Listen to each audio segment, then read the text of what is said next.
Bienvenidos a un nuevo episodio de nuestro podcast Life Sciences 360 de Lloreda Camacho. Hoy tendremos una conversación muy interesante y clave en relación con lo que está pasando en el sector farmacéutico en Colombia. Vamos a hablar de retos, de oportunidades, de aprendizajes en un momento clave para el país. Para esta conversación tenemos hoy un invitado importantísimo, Ignacio Gaitán. Ignacio es el presidente de AFIDRO y una de las voces más influyentes en el ecosistema farmacéutico colombiano. Ignacio, bienvenido. Ana y Daniel, gracias y feliz de estar aquí en Lloreda Camacho, conversando, transformando y generando un poco de reflexiones en torno a esta coyuntura que vivimos. Bueno, y sin más, arranquemos con la primera pregunta. Quiero que nos cuentes, Ignacio, ¿qué retos ves al día de hoy para la industria farmacéutica? Desde el punto de vista de sostenibilidad, regulatorio, de acceso. Cuéntanos un poco cómo es el tema. Voy a, voy a contar un poco una historia. Tengo la fortuna, y esa es mi mirada, de haber llegado a la industria viniendo de otras industrias, y eso lo comento porque de alguna manera mucho lo converso con Dani. Le da a uno un poco una mirada un poco más, menos sesgada y con elementos de juicio de lo que pasa en el entorno país. Ha sido un viaje de año ya pasado, en donde yo creo que lo primero que hemos aprendido, Ana, es un poco la capacidad de adaptación. Eh, Hace unos días leía el discurso del presidente canadiense en el marco de Davos, en este momento que recoge en enero a todos los líderes mundiales, y hace una reflexión profunda sobre el entender que el entorno cambió, que las realidades y la geopolítica cambió. Cuando la geopolítica cambia, nosotros como industria farmacéutica formamos parte de la geopolítica. El hecho que el peso que haya, por ejemplo, entre Europa y Estados Unidos o entre los países del medio oeste, pues cambian las conversaciones. Y eso es un efecto un poco dominó que ha ido llegando a países como Colombia.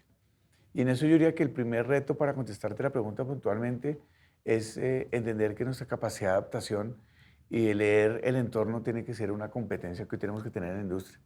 Cuando hablo con los gerentes, en realidad procuro y hablo en primera persona, entendiendo que yo lo que hago es liderar un equipo de alto nivel técnico, en el caso del equipo de Afidro, y es, oiga, leamos el entorno. A veces los problemas, justo lo hablaba contigo hace un rato fuera del micrófono, problemas que antes eran netamente legales, hoy pueden ser más políticos que legales, por ejemplo. Y de pronto la solución está en diplomacia o en otras acciones y que complementan las acciones legales, por ejemplo. Y para eso definitivamente necesitamos tener una altísima capacidad de adaptación. Pues eso que tú señalas es clave, creo yo, en estos momentos, no solamente el tema de adaptación, de leer el entorno, sino algo que tú también mencionas mucho, y es el tema de tender puentes, de abrir puertas, de buscar el diálogo con los diferentes actores. Eso creo que también tú lo implementas todo el tiempo. Y ahí quisiera preguntarte, o la segunda pregunta que te tengo es, estamos en este momento atravesando un momento de cambio. Estamos a meses de un nuevo gobierno. ¿Qué está haciendo Fidro? ¿Qué está haciendo el gremio para abrir estas conversaciones frente a lo que se viene a futuro? Yo diría que lo primero, y yo creo que es ustedes que son líderes claramente en el acompañamiento a la industria, yo creo que lo leen desde muchas conversaciones. Lo primero es desapegarnos del entendimiento que los tiempos permanecen. Y pareciera tonto, pero eso es como cuando uno va a un acompañamiento psicológico y el psicólogo le dice, lo primero que tienes es que reconocer que tienes una condición. Y nosotros tenemos que reconocer una condición. Y la condición es que debemos estar en el presente y no en el futuro. A mí me gusta mucho el mindfulness y me gusta mucho adquirir la competencia de pensar que lo único que tengo es el hoy. Y la industria tiene que entender un poco más el hoy. Y, y sobre eso contesto la segunda pregunta. Estamos dedicando mucho tiempo a entender cómo conversar desde puntos de vista diferentes. Yo tengo un libro de cabecera que durante mucho tiempo mantuve en la mesa de centro de mi oficina, que es un libro que publicó el área de publicaciones de Harvard, que es Conversaciones Difíciles. Y si algo me preguntaran a mí cuando yo soy profesor de liderazgo, ya antes de que ustedes dos nacieran, y claro, pues, claramente soy el mayor de esta conversación, y yo les digo a mis estudiantes de liderazgo que yo lo que quisiera que más aprendan es a tener conversaciones difíciles con la pareja, conversaciones difíciles en familia, conversaciones difíciles en el entorno. Y sin duda, eso que tú llamas tender puentes, yo lo llamo la capacidad de conversar desde miradas diferentes. A partir de ahí, ¿qué hemos hecho? Por allá en el mes de octubre, con un aliado que quiero mucho, que es Proesa, que es un tanque de pensamiento que tiene la Universidad de CSI de Cali con el Valle de Lili, nos permitió crear una cartilla, imaginarnos cómo es el futuro del sistema de salud. Hablamos, como lo mencionabas en la introducción, de temas regulatorios, hablamos mucho de temas de sostenibilidad financiera del sistema, hablamos de algo que a ti te gusta mucho, que son los temas de propiedad intelectual, de cómo entender el valor de la propiedad intelectual, no desde lo abstracto, sino desde el día a día de las personas y cómo nos ha mejorado la vida el hecho de defender las áreas de investigación y desarrollo de las empresas. Para ello, hicimos un mapa de calor en donde tendimos puentes para conversar con todos los candidatos que eventualmente hubieran podido llegar al Congreso. De hecho, hoy hace 15 días, hicimos un desayuno con los equipos económicos y de salud de los candidatos presidenciales, también con varios de los equipos de los congresistas. Y les confieso que lo disfruté muchísimo porque el 70% de comentarios iban desalineados con lo que uno se imagina de suceder en las conversaciones.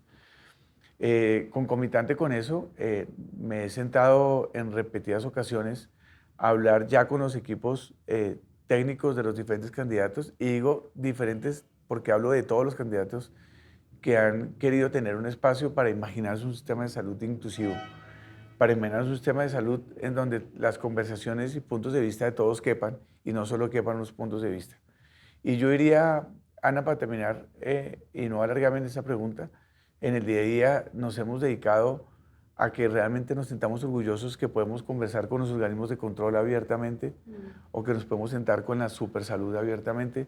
Ayer justo estaba en la Defensoría del Pueblo y fue una felicidad ver cómo hoy estamos parados en el propósito del derecho de acceso al derecho que pena la redundancia, contempla la Constitución colombiana de acceso al sistema de salud. Entonces, de alguna manera, sí nos estamos ocupando muchísimo. Yo creo que disruptivamente más del tiempo que normalmente nos dedicábamos gremialmente a entender, no solo a imponer nuestro pensamiento. Yo formé parte de un gobierno y hay una realidad, hay un documento muy bueno que se publicó hace un par de meses en donde debe haber un reconocimiento, Ana, el rol de los gremios está cambiando. Así como las firmas se están redefiniendo, así como los gobiernos tienen diálogos diferentes, la actividad gremial es diferente. Y justo, bendito Dios, me tocó llegar, me gustan las épocas de cambio, me tocó llegar a una época en donde la conversión gremial cambió y creo que eso es una suma, es difícil contestar tu pregunta, en serio, porque es una suma de elementos, es leer mejor el entorno, es construir una capacidad de diálogo en donde estemos dispuestos a oír lo que no queremos oír y a decir lo que los otros no quieren oír. Y uno tercero, entender que nuestro rol ya no necesariamente es el de el tapete rojo, sino es el de mirar en realidad que nuestra capacidad de diálogo y convergencia tiene que ser mucho más importante que antes. Ignacio, nosotros hemos hablado en distintos escenarios que esto es un momento de cambio y tú lo mencionas ahorita. El cambio genera incertidumbre muchas veces y creo que estamos en un momento donde no conocemos ni sabemos qué va a ocurrir en los próximos meses. ¿Qué rol juega el tema de la sostenibilidad? Y lo hablo porque conozco que una de las misiones de AFIDRO es establecer la sostenibilidad financiera del sistema de salud. ¿Qué rol juega la sostenibilidad en este momento donde hay tantos cambios y, por qué no decirlo, hay incertidumbre sobre lo que está ocurriendo? Mira, Dani, que si tú y yo hablamos en muchos escenarios, podemos hablar diario. Afortunadamente, los fines de semana hemos dedicado a hacernos una tregua. Espero que la mantengamos. Y un poco, Dani, voy a hacerte un reconocimiento porque además me siento en un lugar de confianza, entonces lo haré. Uno biológico y otro filosófico. El primero, el filosófico, es hablar de sostenibilidad financiera es difícil. Hablar de sostenibilidad financiera, y voy a utilizar una palabra muy bogotana, es antipático. O sea, ¿sí me entiendes? Porque si no, es que esta gente está hablando que tiene una cartera de 5 billones de pesos, tenemos morosidades por encima de los 180 días, o cuando viste el informe del Contralor a finales del año que hablaba, por ejemplo, de la 9PS y hablaba de morosidades por encima de 10 billones de pesos, o de facturas, un número de facturas que se radican diariamente que no son reconocidas porque no tienen una capacidad tecnológica para hacerlo. Y eso es antipático, porque estamos hablando de salud. O sea, lo que nos une aquí es la salud. Pero digamos que lo que sí hemos tenido como conciencia, y lo digo con mucho orgullo de la industria que represento, es que cuando hablamos de sostenibilidad financiera, hablamos es del riesgo que puede haber que la falta de flujos afecta al paciente. Porque en realidad, y esto es un entendimiento para la audiencia de esta conversación de hoy, quiero que entendamos que cuando nos preocupamos por la cartera, en realidad lo que estamos preocupando es que hay una persona de mi equipo que ustedes conocen mucho, que tiene un altísimo conocimiento en la industria. Cata siempre dice que el medicamento más costoso es el que no llega. Y en realidad, cuando hablamos de sostenibilidad financiera, estamos hablando del riesgo que ese medicamento no llegue. Y no llega por una simple regla de mercado. Cuando un flujo de recursos se rompe, sea porque cualquiera de los diferentes actores que estamos en el sistema no nos llegan los recursos para proveer un servicio, un tratamiento, un medicamento, pues existe el riesgo final de llegar. Entonces, el primer disclaimer que yo haría a tu pregunta es, nos preocupa la sostenibilidad bajo el entendido que puede afectar la vida de las personas, que puede desmejorar el nivel de servicio. Fíjate que lo viste el año pasado, se batieron récords de números de tutelas presentados al sistema. Y de quejas. Los indicadores del sistema están, como dice mi hijo Matías, paila. Entonces, pues métele todo eso, y eso es sostenibilidad financiera para mí. Ahora, viene la segunda parte de la pregunta. ¿La sostenibilidad financiera es más plata? No necesariamente. Yo creo que tenemos que empezar a tener una conversación para entender que de pronto la solución está en entender dónde están los agujeros negros del flujo de recursos, en donde podemos ser más eficientes. Yo creo que el sistema todavía podría, por ejemplo, a través de la tecnología, que es una vertical que yo quiero mucho, generar una capacidad de que los diferentes actores conversemos más y generemos un mejor flujo de recursos. Puede ser a través de la prestación más eficiente del servicio, puede ser de muchas maneras. Puede ser incluso que algunos que tienen más capacidad económica no estresen financieramente el sistema, porque también el sistema, como es finito, puede llegar también a ser más eficiente y entender que quienes más acceden son quienes más necesidad tienen de acceso por temas de capacidad económica.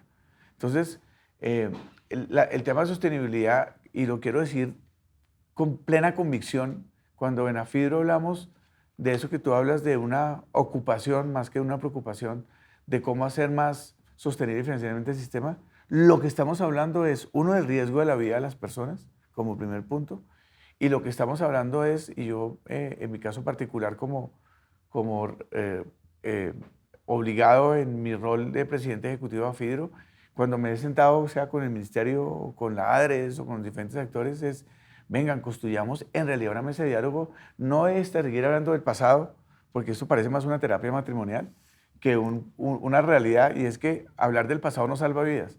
Hablar del pasado lo que ha hecho es agravar al sistema. Entonces yo sí creo, Dani, que sostenibilidad es más sinónimo para mí de vida de personas, es más sinónimo de flujo de recursos, es más sinónimo de eficiencia, es más sinónimo de buscar mecanismos innovadores de financiamiento. Tú lo has visto, lo hemos hablado muchas veces, aseguramiento, otros mecanismos para destrabar un poco no solo el presente, sino el futuro del sistema de salud. Ignacio, ahí yo quisiera hacerte una pregunta para ir aterrizando temas. Y lo que tú comentas con respecto a sostenibilidad, pues es fundamental. Pero en temas de acceso y desde el punto de vista de pacientes, ¿qué oportunidades ves tú que podamos tener a futuro como país? Nosotros, y tú lo sabes muy bien, Ana, llevamos algo de lo cual yo sí, fíjate que me siento orgulloso, que es la palabra innovación en el medio. Eh, si alguien me diría, cuando en algún momento alguien me presentó la oportunidad de llegar a Fidro, uno de los temas que más me movió el corazón era, uno, la vida de las personas. Me parece que la actividad que desarrollamos y que ustedes, además desde Llorea Camacho, nos acompañan, es loable en el sentido de verdad que tratamos que la vida de las personas sea mejor. Al final, los de mi generación, por ejemplo, vimos en los años 80 un titular cuando se identifica el VIH y yo me acuerdo que los titulares de prensa era que nos imaginábamos que la humanidad podía tener un riesgo real de exterminio poblacional por el VIH.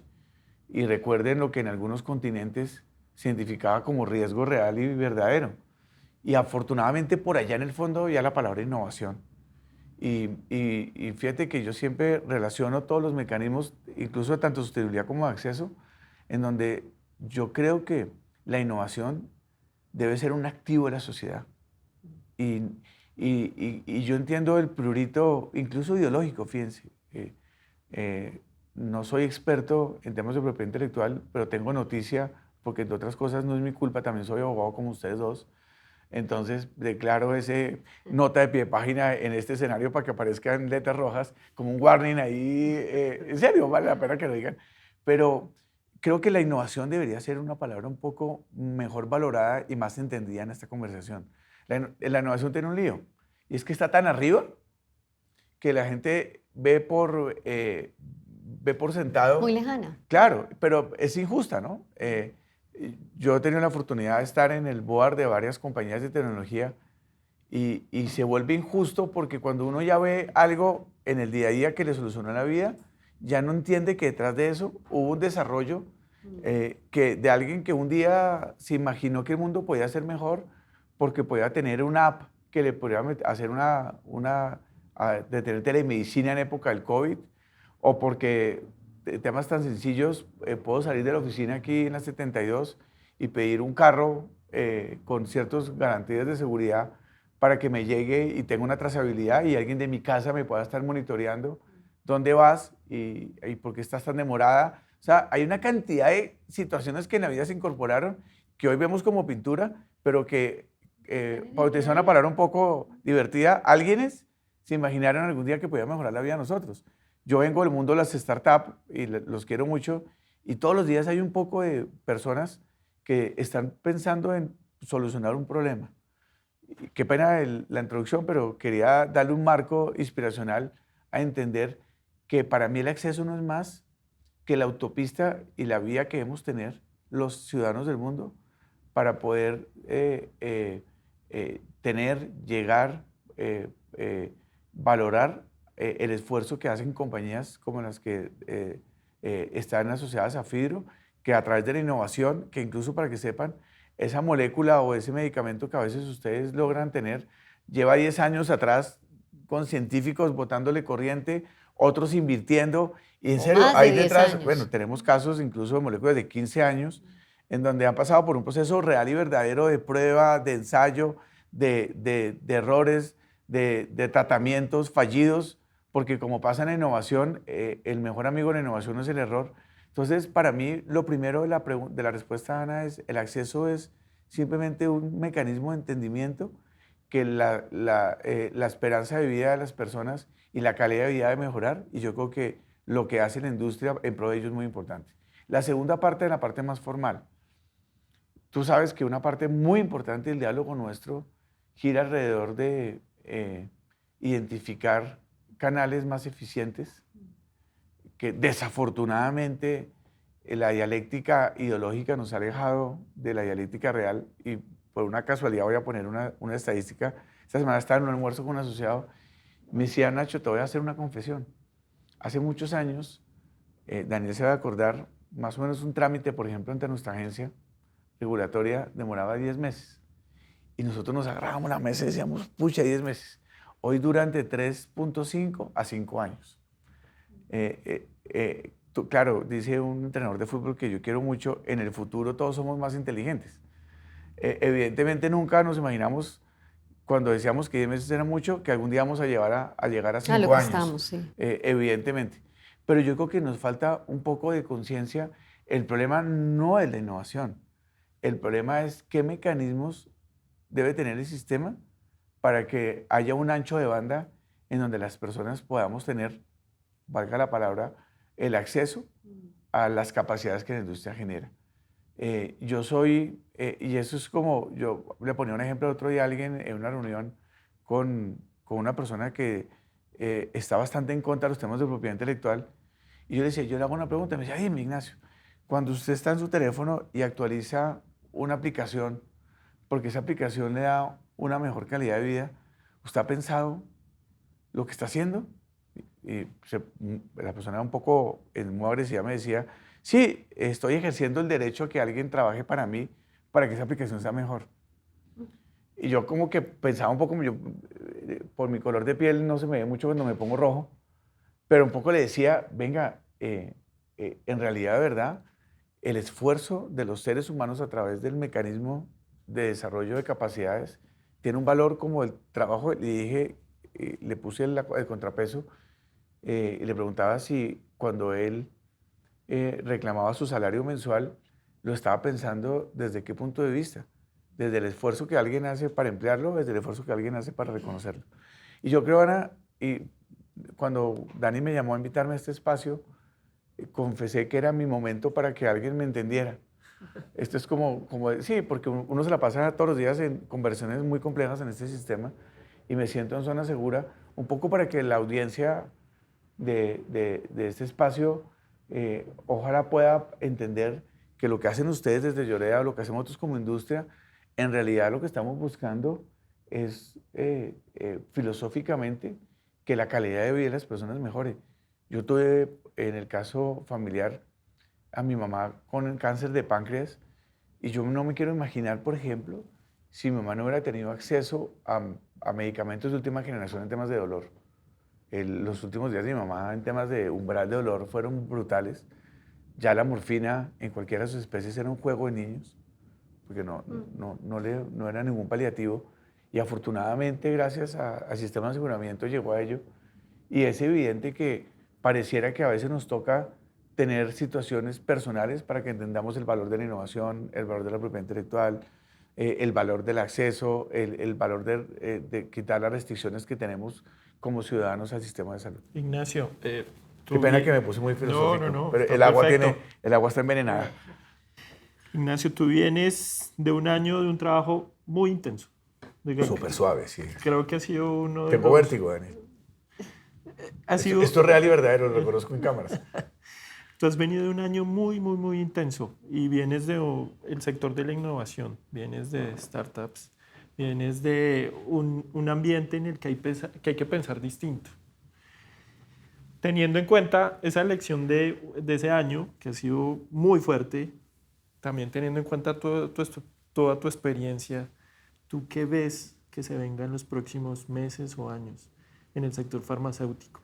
¿Qué cambios crees que se van a dar o qué cambios crees que tenemos que dar para adaptarnos? Siguiente pregunta. Dani, hay algo que tú punto, no sabes de lo mucho que hablamos tú y yo, y es parte del tiempo que yo le dedico a los momentos cuando tengo en la agenda algún espacio, estos reales, les cuento como intimidad a ustedes dos, es que me dedico a pensar un poco en escenarios. Me gusta muchísimo, como dices tú, imaginarme cuando uno le dice a alguien, es que solo hay dos opciones, yo siempre le digo, no, hay tres, o hay cuatro, o hay cinco. Yo creo en el infinito de posibilidades frente a un problema. Eso es un tema de convicción personal y viene además desde mi educación de niño, en donde no me acuerdo haber tenido una educación de papá y mamá en donde me solucionaban los problemas. Desde que una vez llamé a mi mamá y le dije, ¿a qué horas me recoges? Mi hijo, ella me decía negro, ahí donde estás, a 2 cuadras pasa una buseta que es la tal, y esa te lleva a tu casa. Y ella me enseñó un poco a entender que la vida eran recursos. Buscar soluciones. Y por eso creo que terminé tan cerca del mundo de la innovación. ¿Qué me imagino? Me imagino líderes de la industria con una nueva competencia que es el conocimiento y manejo del entorno. Se los digo mucho a las personas con las que tengo la oportunidad de conversar. aparte de la parte comercial del negocio, aparte de la parte científica o médica, que ustedes saben que es muy rigurosa en esta industria, en donde nos pasamos una parte muy importante del tiempo invirtiendo para desarrollar nuevos tratamientos y nuevos medicamentos. Yo diría que lo primero es empezar a entender qué tanto la geopolítica empieza a impactar la industria.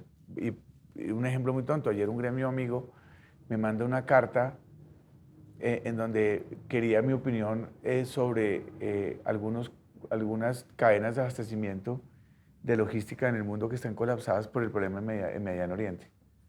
Y creo que diría la primera parte de la respuesta, dediquémosle un tiempo muy importante a armar circuitos que tanto lo que puede suceder en un entorno geopolítico puede estar afectando a la industria. Segundo, yo me imagino una industria en el futuro en donde tengamos más capacidad de tener pensamiento diferente. Creo que de alguna manera el mundo está gravitando rápidamente entre cambios de ideologías y entre maneras de gobernar. Y creo que, y Ana lo dijo en unos comentarios, en una de sus preguntas, sí yo creo que no importa qué gobiernos vengan, lo que importa es qué capacidad tengo yo de adaptarme a esos nuevos escenarios. Diría una tercera, hablando como si estamos en una headhunter, hablando de skills de liderazgo, yo noto un cambio maravilloso que me ha tocado y es personas muy conscientes de la realidad humana. Yo creo que esto es una industria que vive por y para las personas. Entonces, definitivamente, los diálogos sociales han cambiado y realmente sí o sí, y fíjate que la Constitución Política del 91, sí, cuando puso la palabra social antes de la palabra derecho, tenía en el interior, y ahí viene la ley 100 definitivamente, una intención real y verdadera por el paciente y por las personas. Y creo que debemos empezar cada día a desarrollar más capacidades de entender la necesidad de las personas. Las industrias en general, no la farmacéutica, han tendido siempre a ubicarse solo en el lugar de la industria y creo que ponerse en el lugar de sus entornos es muy importante. Uno cuarto, y cierro con eso tu pregunta, Ani, definitivamente el que de manera conjunta entre el gremio y los asociados empecemos a conversar en torno a lo que es el rol de los gremios en el futuro. El por qué cuando yo me asocio a un gremio, además de los temas naturales de defensa de sus intereses, los gremios tenemos que ser un poco más inteligentes de ampliar el ancho de banda en donde está el valor que damos como gremio. Sí, yo quisiera resaltar algo de lo que tú señalas que me parece fundamental, y es que cada uno de nosotros, desde el papel que está jugando en este ecosistema, ustedes desde Afidro, la industria farmacéutica, nosotros como asesores de la industria, los diferentes actores, para poder realmente construir un diálogo que trascienda y que tenga un propósito, no podemos perder de vista que el centro de la conversación, como tú lo decías, tiene que ver con el paciente. Ese componente humano es lo que nos mueve a hacer cambios fundamentales que beneficien finalmente a todos nosotros. Creo que eso es clave de la conversación que hemos tenido hoy. Y como cuando uno comienza una conversación quiere mandar mensajes al final, y de verdad les agradezco muchísimo la paciencia de oírnos y legitimarnos. Sabes que un descubrimiento en los últimos meses, Ana, es que hoy hay una conciencia real que no podemos hablar de los pacientes como un actor en donde no nos centramos, pero sí es importante para tener voceros. Los pacientes son mucho más importantes que simples voceros. Y eso me la he pasado, pues con Daniel he coincidido en muchos eventos y en realidad, y les cuento una intimidad, nosotros conversamos entre gremios bastante, sobre todo de salud, y he procurado por lo menos en darle a Fidro una personalidad. Ustedes conocen que con el liderazgo Catalina se hace un trabajo espectacular en la conciencia sobre la importancia de los pacientes. Y eso ha sido una de las grandes noticias que yo recibí en Afidro, como muchas otras cosas, Pero yo creo, Ana, que la conversación está subiendo un escalón y es ya el paciente no es simplemente una persona que es vocal y que moviliza, sino en realidad el paciente el que nos ha permitido mirar y entender que el sistema de salud debería estar mirado para ellos. Y no solo hablo de pacientes, hablo de familias. Anoche que estábamos con Daniel en un evento, había una multiplicación que alguien decía, no, es que hemos impactado la vida de 11 millones de personas. Y alguien después dijo, no, 11 millones no, 11 multiplicado por 2, por 3, que es el hijo, el papá, la mamá, etcétera, etcétera. Y yo creo que esa palabra de cuidadores, que me fascina, Daniel, entre otras cosas, porque además he sido cuidador, sí quiero llamar la atención es, vengan, pensemos en realidad que cuando hablamos de salud, estamos hablando de la cotidianidad de las personas. Todos tenemos un pariente que hoy está en un tratamiento médico, todos tenemos un pariente que está con una fórmula médica, todos tenemos o todos estamos, esta semana yo por ejemplo me la he pasado en exámenes médicos y en realidad creo que esa conciencia es el siguiente nivel al que tenemos que llegar. El sistema de salud es el sinónimo, tal vez es el derecho fundamental que más asocia a la cotidianidad de las personas. Por eso quiero invitar a todos los que nos han visto hoy, es que no cuidemos el sistema de salud únicamente cuando estamos frente a una enfermedad crítica. Cuidemos el sistema de salud porque en realidad estamos frente al activo social más importante que en algún momento nos va a tocar y que si no lo hemos cuidado, no vamos a querer llegar a un sistema que porque no lo cuidamos en su momento se deterioró y no queremos, ninguno va a querer llegar a tener que interponer una tutela o va a querer que endeudarse en un crédito gota a gota o como el otro día me llegó una copia de una carta que mandaron a un organismo de control de alguien que hipotecó su casa para llegar a un tratamiento. No, compañeros, el sistema de salud se cuida en el presente y creo que es la invitación con que yo cerraría. Ignacio, muchísimas gracias. Sin duda, no escatimé en decirles al inicio del podcast que contábamos hoy para nuestra conversación con un invitado de lujo, una persona que conoce el sistema, una persona que nos ha dejado unas reflexiones bien importantes en este momento de discusión tan importante para lo que viene en el país. Te agradecemos mucho que hubieras participado en esta conversación con nosotros el día de hoy. Sí, Ignacio, y reconocerte ese liderazgo que tienes en Afidro y que, como tú lo mencionaste, en este momento lo que nos tiene que guiar es el paciente. Y gracias por esas palabras, porque nos otorga muchas o nos valora muchísimo esta conversación. Muchas gracias. No, Ana y Dani, muchas gracias a ustedes como firma. Sí tengo que decirlo que ojalá las personas sean conscientes que el acompañamiento que tenemos y el conocimiento que tenemos de parte de todo el equipo es real y verdadero. Esto no es, nadie me libreteó, entre otras cosas les pido disculpas porque el libreto no se cumplió mucho. Yo siempre he dicho que los libretos básicamente son un mecanismo mediante el cual uno prepara una conversación que no sabe cómo va a suceder. Eso es un libreto. Pero sí, además es la oportunidad para hacerles como Afidro, porque creo que más que en el día a día, estamos arriba en el propósito. Creo que trabajamos en pro de que la gente viva más y mejor y creo que sí, de esto se tratan estas conversaciones. Muchas gracias. Así que a los dos, muchas gracias. Muchas gracias y nos vemos entonces en nuestro próximo episodio.